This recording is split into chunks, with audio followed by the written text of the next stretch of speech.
We're going to talk about inductivism, falsificationism, and a bit of impact of science and philosophy. Most importantly, the scientific method known as inductivism includes this 5 theory, law, experiment, hypothesis, and observation. You need to know the difference between what Durkheim and Popper believes in. So Popper actually believes that social science could be scientific and is based on deduction and falsification, whereas Durkheim is based on induction and verification. Okay, so very much so for Popper, for example, sociology can be scientific. To understand further, we will look at inductive and deductive reasoning. Induction is looking at the evidence and developing a theory from the evidence. As you can see, we observe pattern, hypothesis, and we come up with a theory. And deduction is more into starting with a theory and testing it by working out what evidence could verify or falsify it. So we start with the theory and try to test it with the hypothesis. Finally, moving on to observation and confirmation. So this is the main difference between induction and deduction. So Karl Popper, the theory of falsification, he believes what science should do. He's a rationalist and he distinguishes science from non-science. Okay, so this is more into falsification, looking into not verification but falsification. The reason, classical reason of induction.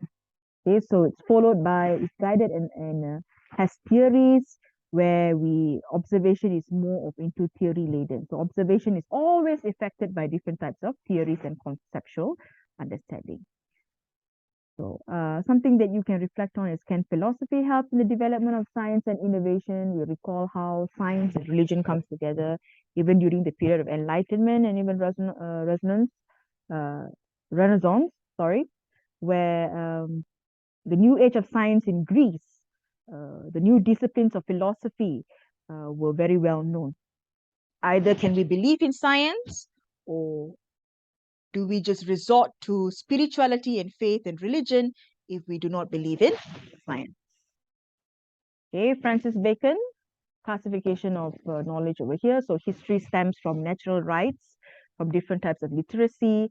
Poetry can be narrative, dramatic, and parabolic.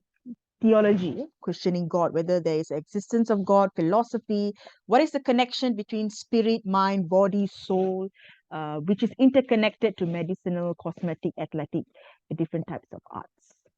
And finally, philosophy, right? So he states that knowledge is power, and in his scientific classification, he distinguishes knowledge from natural world very sharply from the knowledge of the supernatural, and does not conceal the fact of his exclusive interest. So you can see here, so looking at knowledge and trying to compare and contrast even with the spiritual world, a supernatural spiritual world. His famous saying is known as knowledge is power. So Francis Bacon said here, you have to know the difference between pure versus applied research over here. So pure research, more of primary research without a particular goal in mind. Pure research is done for studying to get new sources of information for better ways of research. Pure research is driven by interest, whereas applied research is very much unlike pure research. It's conducted in order to solve a certain problem. Whatever research problem that you have, you apply and you want to solve it. Right? And a few major differences. Pure research is conducted without a particular goal. So what are the goals in mind? What is the purpose of pure and applied research? You have to distinguish.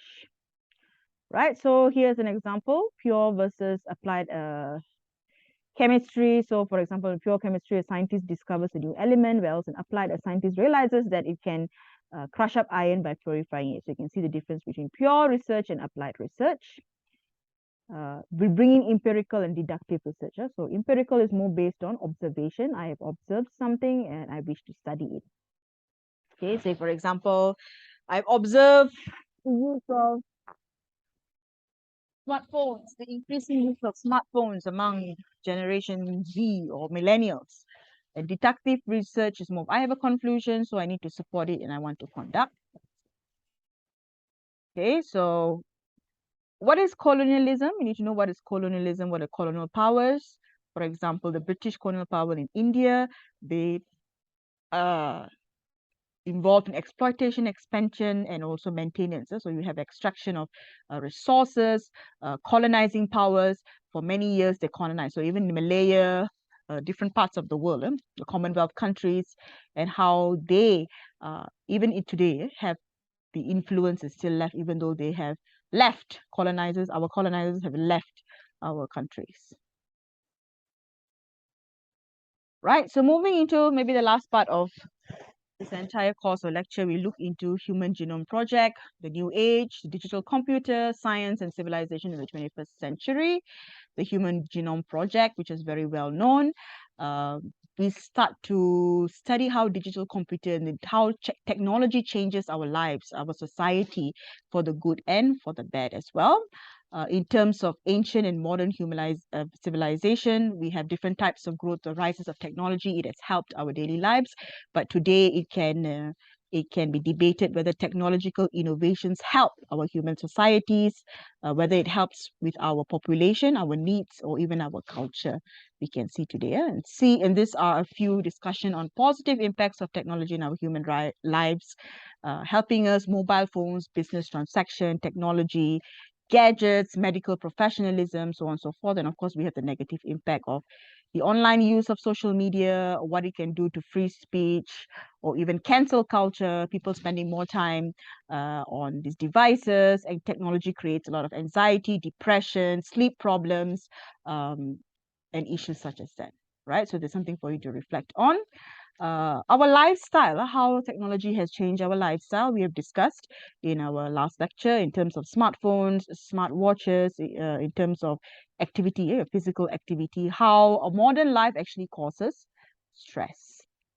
Okay, so as a whole, we can see science and technology merges with art and humanities, and finally our discipline. So they all are interconnected. And these are two questions you can ask yourself. What is the significance of philosophy of the development of sciences in the 21st century, and which technologies will determine the development of civilization in the 21st century? And this is one book that I leave you with. Perhaps you can read in the future, 21st Lessons for the 21st Century by Yuval Noah. Science and civilization in the 21st century. So he discusses a lot about, how the need to earn a living, our culture, our needs, the desire to enjoy ourselves, and how do we view humanity.